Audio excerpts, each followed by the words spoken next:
Assalamualaikum warahmatullahi wabarakatuh. Saya Nurlaila Hadi kembali menjumpai Anda di MJTV News. Pemirsa, nasib tragis menimpa gadis kecil berusia 10 tahun di Pamekasan, Jawa Timur.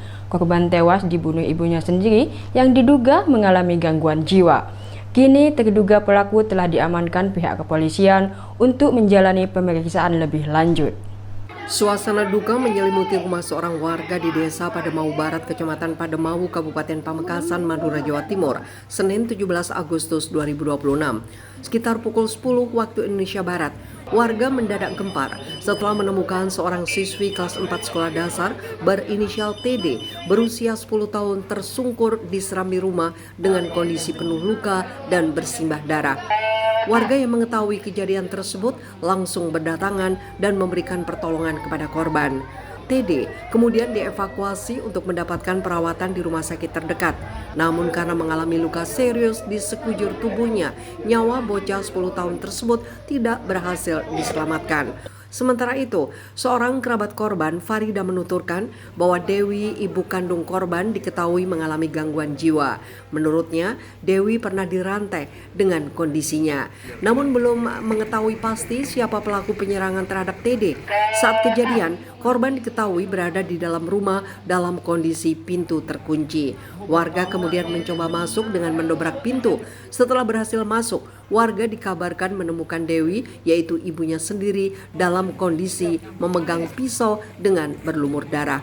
2 tahun yang lalu sempat kambuh dan sempat dibawa kemana-mana, namanya orang tua ke dukun, gitu. Sempat dirantai juga karena kalau kadung kuman itu teriak-teriak apa gitu juga. Pas meninggalnya itu ceritanya Mbah ini orang tuanya Dewi ini kan diminta untuk membeli bakso sama si Dewi sama korban ini. Terus Mbah itu bawa 2 anak yang lain, yang tertua sama yang bungsu itu dibawa. Nah terus belinya di Punter. Nah pas pulangnya itu ya udah bersimbah darah di luar. Sementara ibunya itu udah kunci pintu.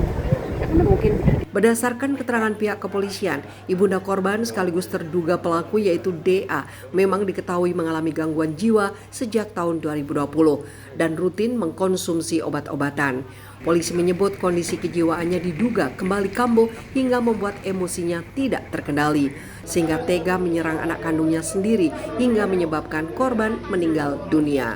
Mengalami gangguan jiwa sejak tahun 2020. Jadi selama 6 tahun memang yang bersangkutan mengalami gangguan jiwa dan sering mengkonsumsi obat-obat penenang.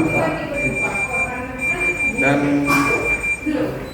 akhirnya pada tanggal 17 Agustus kemarin mungkin sudah pecah ya, karena sudah tidak terbendung lagi kejiwaannya sehingga membunuh anak kandungnya sendiri, yaitu TD. Untuk benda yang kami amankan yaitu sebilah pisau, pisau dapur yang digunakan oleh terduga pelaku untuk membunuh atau menganiaya putranya. Untuk itu masih kami dalami dan kami periksa yang bersangkutan atau terduga pelaku. Namun untuk luka yang dialami oleh TD yaitu ada 4. Yang pertama yaitu di leher. Saat ini terduga pelaku telah diamankan pihak kepolisian untuk menjalani pemeriksaan lebih lanjut. Petugas juga akan melakukan penanganan dan tindak lanjut sesuai ketentuan hukum yang berlaku, termasuk memastikan kondisi kesehatan dan kejiwaan terduga pelaku. Sementara, polisi masih mendalami seluruh rangkaian kejadian peristiwa tersebut. Dari Kabupaten Pamekasan, Madura, Jawa Timur, tim News MJTV Madura melaporkan. Demikian informasi yang kami sampaikan. Saya Nurlaila Hadi, sampai jumpa.